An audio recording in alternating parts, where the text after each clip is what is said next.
Hello my friend, my name is Savannah. Welcome to my YouTube channel. I make content primarily on mental health, wellness, and spiritual growth. So if any of that is of your interest, then please like this video and subscribe to the channel so you can see more content from me. Today, what I want to talk about is how to move forward after a breakup. These times are really crazy, and it might be even more difficult for us to cope with the end of our relationships. We might be living with people who don't exactly share our mindset, our mentality of various different topics.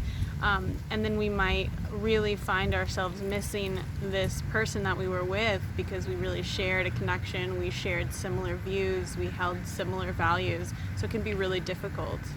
And we may look back and remember how we were really able to share our point of view and share our hearts with this person. So in the initial time after the breakup, there's probably going to be a lot of tears and a lot of emotions depending on how long you were with this person, the depth of your connection. It's all going to be different for every individual. So really take all the time you need to process all of these feelings and process that initial feeling of loss or sadness or regret, whatever it is you're feeling.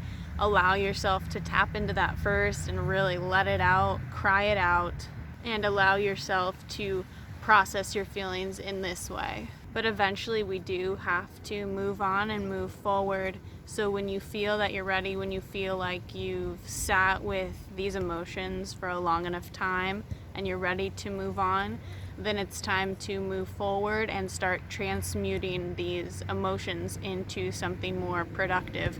And this isn't to say that crying and feeling that and sitting with that isn't productive or that it's unproductive, but sooner or later we do have to move forward and come back to our mission and our purpose and our work.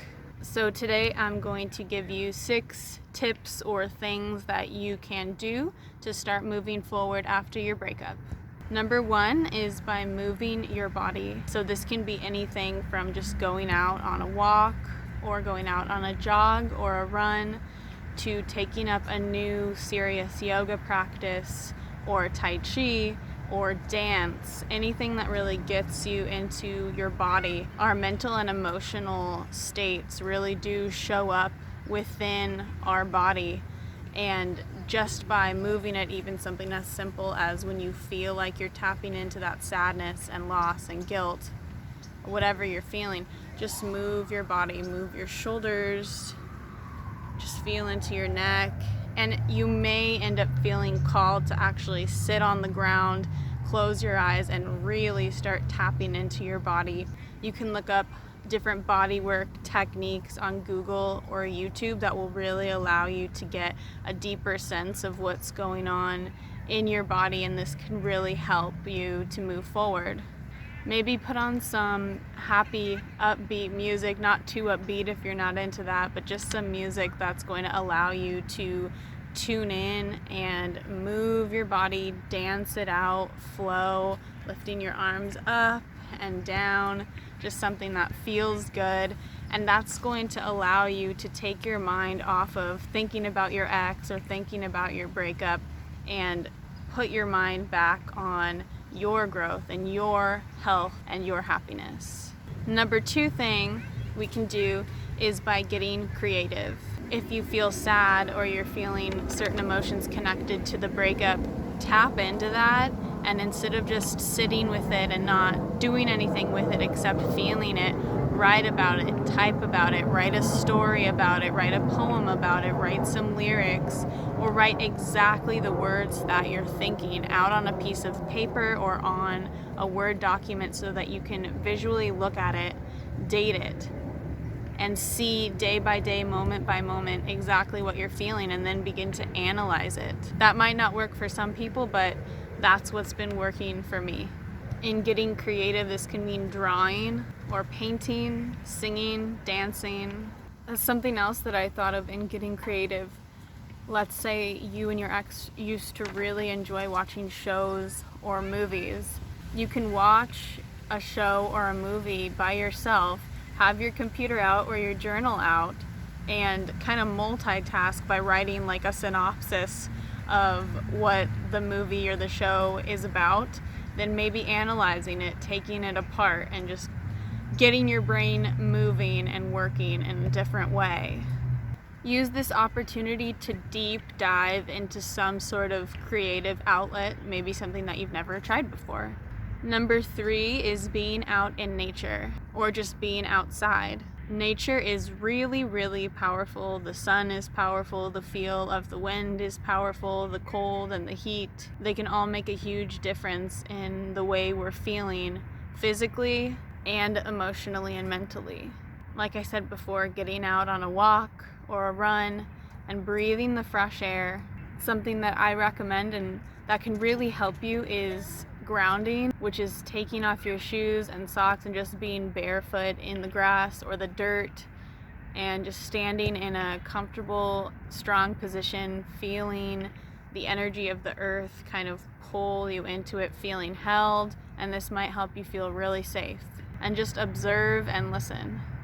Number 4 on my list of 6 things you can do to move forward after a breakup is meditating. If you've never meditated before, there are so many different kinds and types of meditations that you can try.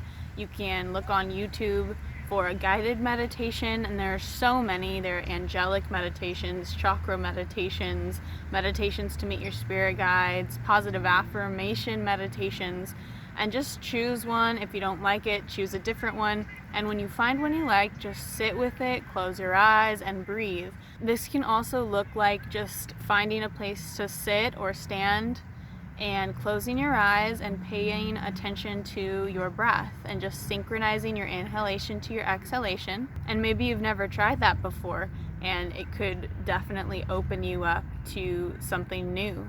This can also look like positive affirmation meditations. You can do these sitting down, where you just pick something nice to say about yourself or something positive to say about your life or the day. I am worthy, I am strong, I love my life, I love myself. And sit or stand and really look at yourself and affirm that you are these things. These are your realities. Number 5 is embracing your space. So maybe in your relationship, you and this other person were always together, and maybe now it's really difficult for you to do those things that you used to do with your ex by yourself. Maybe something as simple as a sunrise or a sunset that's so beautiful, it's difficult for you to just embrace it, embrace being alone and looking at something like that. Maybe you feel the need to always share your happiness or share an experience like that with someone. But in moving forward and strengthening through our breakup, we really need to take this as an opportunity to love ourselves and love the time that we get to be alone. Do things for yourself, self-care, your exercise practices, being out alone in nature, watching a movie by yourself, maybe preparing yourself an amazing, scrumptious breakfast, and really taking the time to be with yourself, be with your food, and embrace the moment for all that it is. And if you're not used to being alone, then this is a great learning opportunity. Find what it is you enjoy and spend time with yourself doing it. And finally, number 6 is remembering your worth. So what does this mean, and how do we recognize our worth when we're really missing this other person or we're regretting leaving the relationship? We do this by consciously recognizing why we left the relationship in the first place. And in particular, recognizing and being able to analyze exactly what we were compromising or settling for in the relationship. We have to remember and be aware that we are worthy of the choice we made to step away, especially when we're really missing the person that we loved or still love. So to remember your worth, maybe take some time to remember the aspects of the person that we really just weren't compatible with. And this isn't to judge that person, but we are worthy of not having to compromise anything about ourselves or settle for anything. I think the only person we should be compromising with is ourselves, especially if we are on that path of spiritual growth and self-realization and consciously stepping into our highest version. There's no room to compromise with anyone else, because if we do, we may end up sacrificing our own happiness and losing ourselves in the process. And we can definitely compromise to a certain extent. At a certain point, we have to realize when we're settling and sacrificing ourselves. Because if we truly want to get to know ourselves, then we have to be uncompromising in that journey. So there you have it, my friends, 6 of my tips for what you can do when you are moving forward after a breakup. I hope you enjoyed this video and that you got something from it. If you did, please give the video a like and subscribe to my channel to see more content from me. Again, thanks so much for watching and stay well.